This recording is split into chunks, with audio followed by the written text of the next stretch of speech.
Dans les années 1200, il y avait un empire du Mali. Il avait été fondé par Soundiata Keïta. L'empire du Mali avait un État fédéral très organisé, avec un parlement. T'imagines, dans les années 1200, un parlement. En Europe, on va juste attendre 6 ou 7 siècles pour arriver à cette chose-là. Et l'État était très organisé, avec une armée, avec un système d'enseignement, avec un trésor public. Il organisait l'extraction et la vente de l'or. Il développait l'agriculture, coton, arachide. Il y avait des centres universitaires extrêmement célèbres à Tombouctou, à Genève ou à Ségou.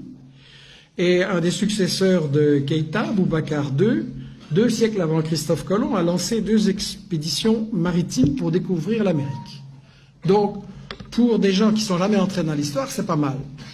Et en fait, ce qui est intéressant, c'est que donc, il y avait toute une économie en Afrique et au Mali. Il y avait une économie avec un commerce, des caravanes qui remontaient de la Gambie, de l'ouest de l'Afrique jusqu'à la Méditerranée. C'était effectivement contrôlé, organisé par les Touaregs. C'était un commerce extrêmement prospère. Et quand le colonisateur français est arrivé là, intéressé par les matières premières, qu'est-ce qu'il a fait? Il a totalement disloqué, brisé ce commerce.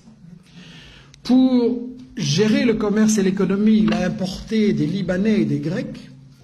Et ensuite, la grande démocratie française, qu'est-ce qu'elle a fait? Elle a assassiné des milliers de professeurs de langue arabe. Pourquoi? Parce que ce commerce entre toutes ces régions et tous ces pays, quand vous faites du commerce, vous avez besoin d'une langue que tout le monde comprend. Aujourd'hui, c'est l'anglais. Vous voulez faire du commerce, c'est l'anglais. Et à ce moment-là, c'était l'arabe.